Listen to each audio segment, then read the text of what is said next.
It was here at the Walnut Grove Community Center in Langley, BC, where Carson Crimeni spent his last waking moments. He was high on a number of drugs as those around him watched him deteriorate. The story begins on August 7th, 2019. Carson came here to hang out with some older boys. What proceeded was all documented on social media live as viewers watched. Carson, high on drugs given to him by the kids around him, obviously in distress, and then abandoned by the over 20 people suspected of being in attendance. Hours later, he was found barely breathing steps away and later died in hospital. We met with Carson's dad, Aron Crimeni, recently. Aron, what is it like coming back to the skate park? Coming back to the skate park? I've been here several times, since then. It's a little different to see it.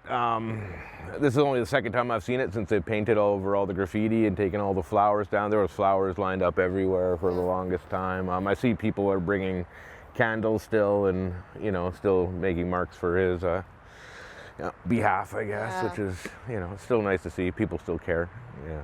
Before we go to that day in August, I want to find out what Carson was like. What are some of the happy memories you have of him? Honestly, he was the coolest kid. I know I'm his dad, but he was the coolest kid.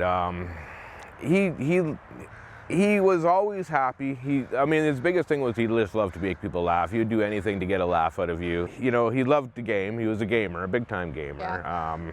He was happiest when he was on his PlayStation with his friends. Like most girls. Yeah. Well, I don't know if all kids are. He was definitely a gamer. He was, he had his group of friends on the PlayStation that they were tight and they played, quite a bit together. You called him almost your best friend. He was like the only person that I really like. When you get older, you don't hang out with many people. Like me and him did everything together. We went to the movies, we went shopping, we went to the park, we went out. He was really the only one that I really do anything with anymore. Yeah. So did you hear about the fact that he was having some bullying issues at school? Not very much. No. As a matter of fact, not really. We were told that he was hanging out with some of the grade 12s occasionally, and that was because of his high anxiety and his ADHD. He was in what was called the corrections program, which is kind of like a program for children that need a little extra assistance in their schoolwork. As far as him being bullied and stuff, no, we weren't told anything about it at all. He kind of probably kept it secret. Yeah, I would ask him. I would ask him constantly. He would go as far to say as, no, my friends would protect me, and my friends are, if anybody tried to bully me, my friends would be there for me, and he would say things like that to me, yeah. So on August 7th, when was the last time you talked to Carson? I got home from work at about 3:30. He wasn't home, which, he was supposed to be home by the time I got home from work, but sometimes he wasn't. I know he'd bust out here to hang out with his friends because it was summer holidays, and he was stuck in an apartment all day. So I phoned him at 4:22. I still have the call on my phone. He answered. He was fine. He said him and some friends were going to the movies at Colossus, and I said, okay, but call me the second you get out. Yeah. And he said, yep, we're just going in. The movie's about to start. And that was the last time I talked to him.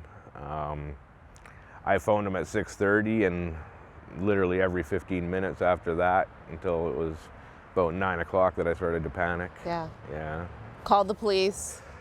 I called my dad so we could search for him. I called my dad first. I went driving around to see if he was in any of the bus stations near my place. My dad went through a walk through the park, and it wasn't long before I got a call from my dad saying that they'd found him and he was barely breathing. Yeah. And what is going through your mind? This is your only son, your only child, and you're hearing that he's barely breathing. I'm going to be honest. My first thought was that he was going to be okay. Yeah. You know what I mean? I wanted to get there as quick as I can and be with him, but I just believed he was going to be okay. I really did. Yeah. And when you heard that he wasn't okay, that he had passed away? Oh, that was the most horrible moment of my life. That night was, I can't even think about it. It was horrible. It was unbelievable. I kept yelling at him to wake up. Please wake up. And he wouldn't wake up. Yeah, that was. I can't imagine anything being worse. Yeah.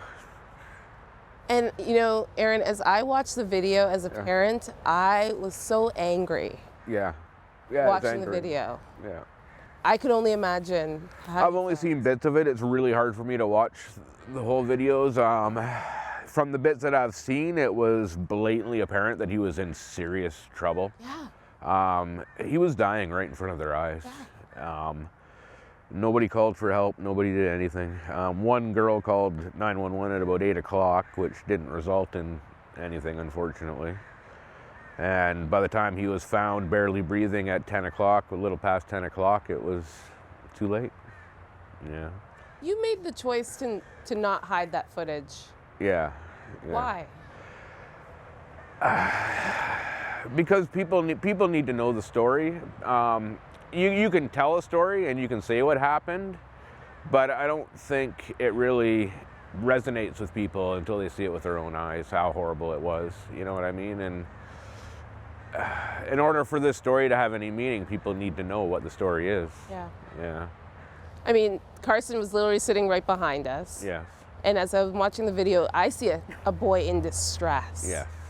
Blatantly in distress. Yeah. And so when you hear that there are a number of people and you can hear them jeering, Yeah. and knowing that no one called for help. Well, we're at a recreation center. Right. There's a whole staff of adults at the swimming pool there, a couple hundred feet from the front door right now. Right. They could have gone there and asked, just told an adult. They could have called. Everybody's got cell phones. Nobody called. Nobody did anything. Boys, at least 2 boys, just filmed them on their cell phones and sent Snapchats out laughing about it. Yeah. So what do you hope happens out of this? Well, to me, this is definitely a bullying issue, 100% for sure. We have found out now that some of these kids were bullying him in the past, both here and online as well. Wow. First and foremost is the boys that brought the drugs and gave him the drugs and were feeding him the drugs get charged properly. Yeah. An example needs to be set that way. And second, for bullying, it seems nowadays, like ever since I was a kid, we've had assemblies for bullying, and everyone wears their pink bracelet, and you know what I mean? But having a day of anti-bullying and wearing a pink bracelet doesn't do anything when you see it in front of your eyes on a weekly basis and nobody says anything, nobody does anything, nobody, and it's everybody. So your ultimate desire is that people are aware of the fact that kids like Carson are being bullied. And even presently, there are kids out there being bullied. Yes.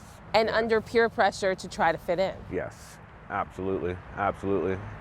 And people are every day turning a blind eye to it. Yeah. Every day. What do you want Carson to be remembered for? I want him to be remembered for a sense of humor, for being full of life.